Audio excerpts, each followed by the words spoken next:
Good afternoon, Bookfighters. It is Tuesday, December 28th, and oh my god, this is my last video of the year. That's weird. Can you guys believe that we've been doing this since like July? Crazy.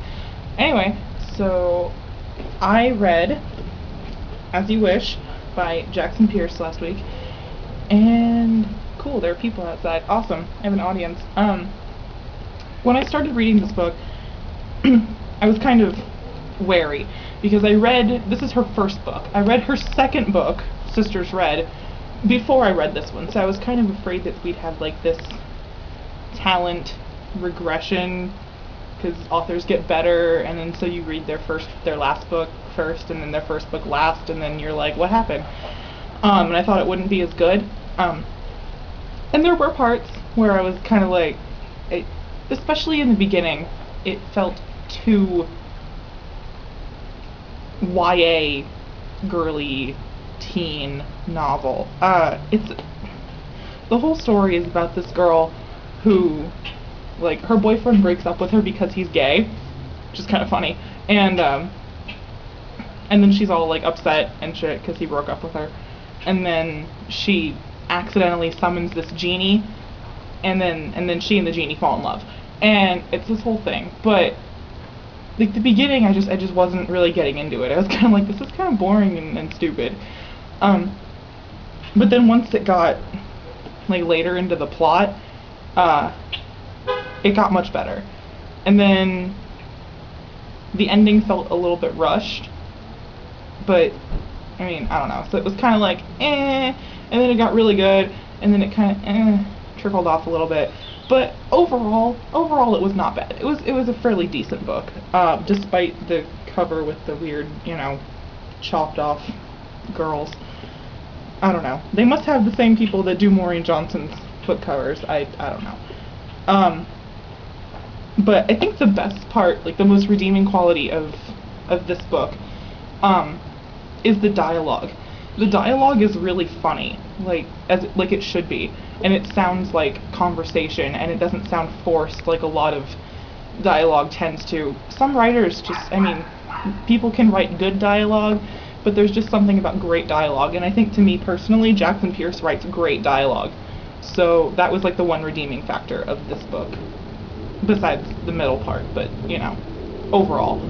So yeah, that was that one. This week I'm going to read the Saga of Larton Crepsley, Birth of a Killer by Darren Shan. I don't know if any of you did when you were younger, but I read the Cirque du Freak series, and if you've read the Cirque du Freak series, you will know the name Larton Crepsley like that, and it's going to make you go, oh.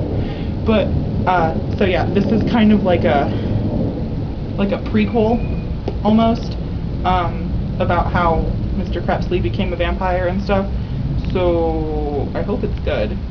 I've had it for a while, and I took the cover off of it because I'm a bad person, but I hope it's good. I hope it doesn't like ruin all of my childhood dreams. So yeah, Katie asked us about like stuff from our childhood because we were all home and stuff for the holidays. Unfortunately, this is not my childhood home. We only moved here like 2-3 years ago, maybe not even, like 2 years ago, a year and a half even.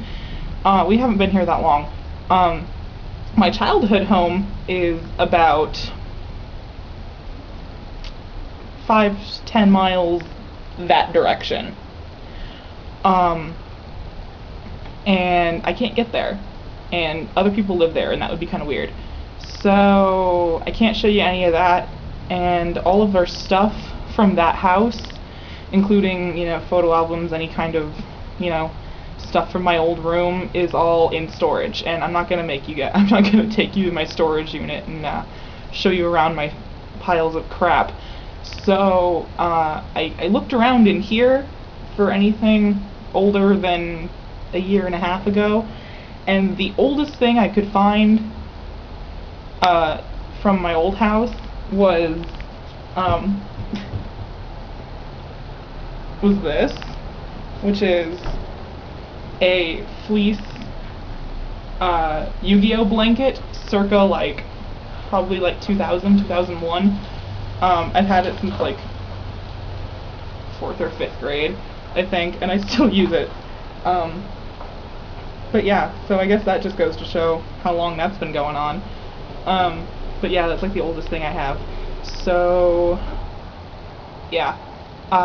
Sarah, I will see you tomorrow. Everybody else, I will see you in the new year. How exciting! Ah! Okay. Fare thee well, Bookfighters.